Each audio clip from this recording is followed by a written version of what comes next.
Hey, what's poppin', everybody? Let's go ahead and recap yesterday. Pretty good day, honestly. Just some things just didn't quite work out as they were supposed to. Lock of the day was Rashad Bateman, clutches up late in the fourth. He didn't have a catch the entire first three quarters, and then got two big catches late. A lot of yards after the catch. That's exactly why I liked his line a lot. So he ended up hitting us late for us for Rashad Bateman. Marcus Mariota did his thing. He had like 100 yards in the first quarter. It wasn't even a sweat for Marcus Mariota. And then Garrett Wilson had 46 yards, so he was 5 shy, and then got injured, went to the locker room, came back, clutched up, got it late. So Garrett Wilson, Rashad Bateman, and Marcus Mariota hit for us. And our two losers were Miles Sanders, which is pretty incredible if you ask me. The Eagles beat the Commanders like 24 to 8 or something like that, right? So they blew out the Commanders, and they didn't run the ball. They passed it like crazy, which is not what I anticipated to happen. So Miles Sanders only got to about 40 yards rushing, which is really frustrating. That's super frustrating because they were up big the whole game. They should have ran the ball, but they just continued to pass the ball like crazy. And so Miles Sanders just didn't get the opportunities. And then, man, I don't know what is going on with Justin Jefferson, man. He got held to 14 yards. I don't think I said it, but I was thinking it in my head. I was like, yeah, Jeff Okuda's pretty washed. He hasn't really been that great in the NFL. He's kind of been a bust a little bit. Not the case. He absolutely locked up freaking Justin Jefferson yesterday. He's been clamped up the last 2 weeks. So he's probably banned from the channel, is Justin Jefferson, no matter what the matchup is. So that is recapping yesterday, guys. Again, it was a good day. Just some things didn't quite play out as they should have. So I'll hop into this Monday night game, man.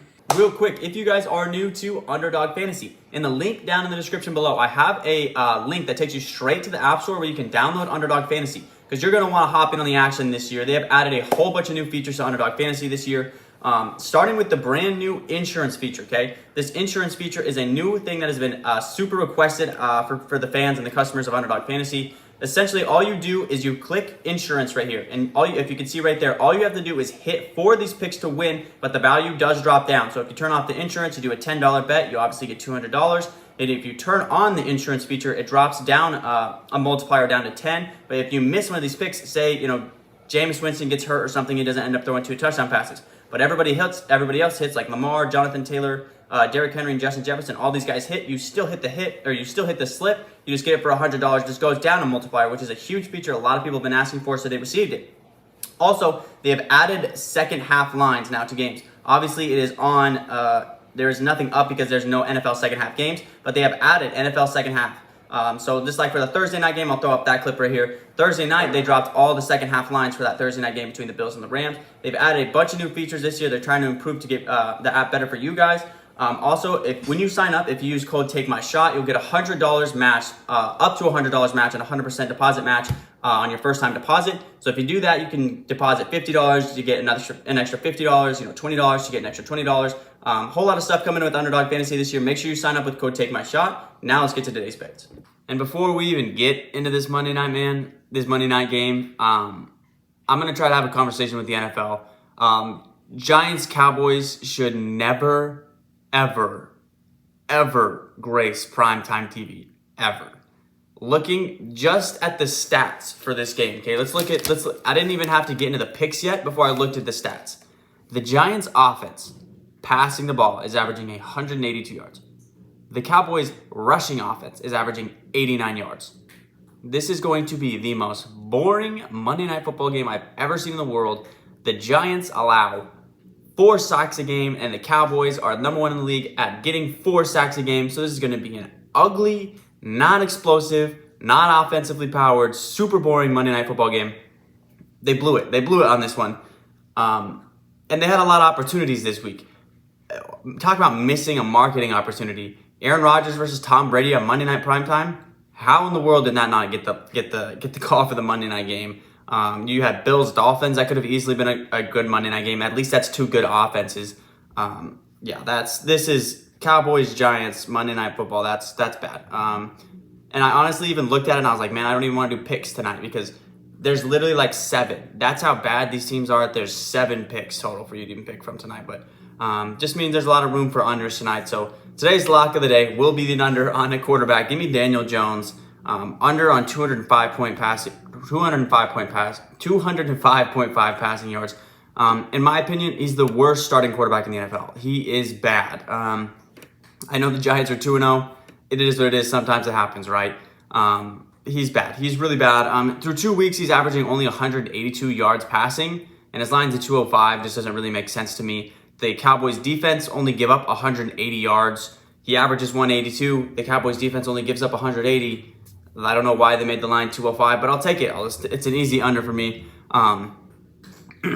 He sits dead last in the NFL, does Daniel Jones, in completed air yards at 5.2. So his average pass goes for only 5.2 yards.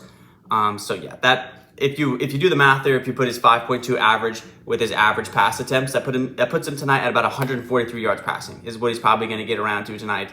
Yeah, it's going to be a bad night for Daniel Jones. Like I said, the Cowboys defense is averaging 4 sacks through the first 2 games of the NFL. That's number 1 in the NFL. And the Giants are number 2 behind the Bengals and allowing the most sacks at 4. So he's going to get absolutely crushed by Micah Parsons in that pass rush.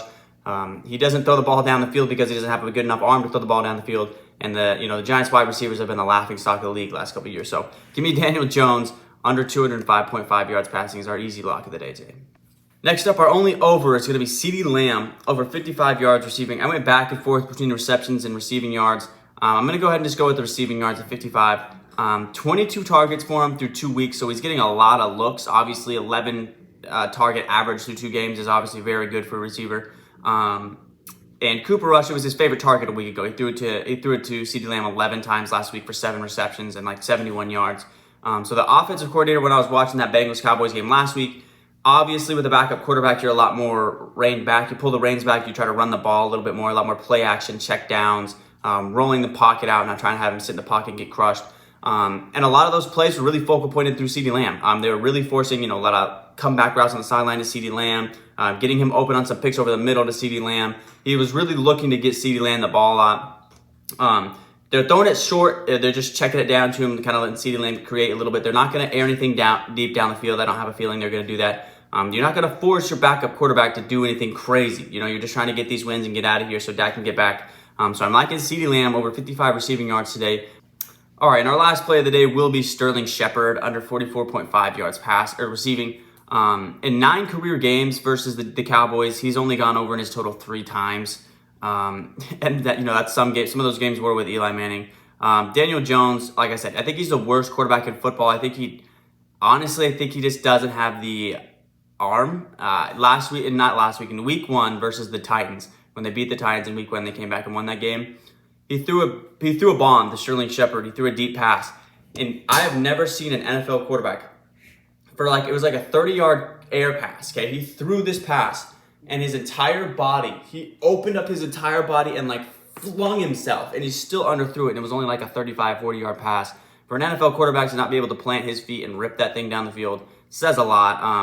And like I said, Dallas is coming in as a number 1 sack defense in the league, sitting at 4 sacks a game, and the Giants give up 4 sacks a game as the second most sacks team in the league. So it's going to be a rough night for Danny Dimes. He's just not going to have the time to pass in the pocket. Definitely nothing. He's not going to have enough time for anything to develop so he can throw something deep down the field to Sterling Shepard. He's going to get catches. He's going to get targets, but it's a lot of short yardage stuff to Sterling Shepard because facing this pass rush, if I was the offensive coordinator for the Giants today, if we're going to face this aggressive pass rush, it's just going to be a whole lot of quick hit stuff. So Sterling Shepard's going to have to create after the catch, which he doesn't do very well. So give me Sterling Shepard under 44.5 yards receiving today. All right, ladies and gentlemen, so that's going to mean our perfect 3-slip is the lock of the day. Daniel Jones under 205.5 yards passing. And give me CeeDee Lamb over 55 yards receiving. And then give me Sterling Shepard under 44.5 yards receiving. I also think Zeke's over in fantasy points is a pretty big one. He's actually averaging in his career versus the Giants 16.9 fantasy points. He does happen to get a lot of touchdowns versus this team, and he has had some big games. So I thought about adding Zeke in here. Is this going to be a good game for Zeke? I do think indeed it will be. The Giants rush defense allows about 120 yards, 119 yards a game. So I know they have a running back committee with Pollard and Zeke, but I think Zeke finally has a good game today. Thought about that one, but I ended up not going with it. All right, guys, that's going to wrap up today's video. Again, I hate this lineup. If I would advise you guys, I would advise you guys to not even bet on this game, really. It's a bad one. A Cowboys-Giants Monday Night Football game between 2 bad offenses is really bad. I don't like this matchup. I'm not even kidding. I'm going to even count it real quick. I think there was a total of 7 available picks. 1, 2, 3, 4, 5, 6, 7, 8, 9. 9. 9 available plays for this entire game. Kind of shows you, like, they're like, yeah, that we really don't have nothing to play with for this game. So I do like the picks that I chose. I do like them, don't get me wrong. I do like the picks that I chose today, but it's a bad game in general. I'll see how many people bet on it at work. I know a lot of people, they just bet just to bet, but it will be quite the boring game like it was last night between the Niners and the Broncos. But with that being said, guys, I will catch you tomorrow for some MLB. Peace.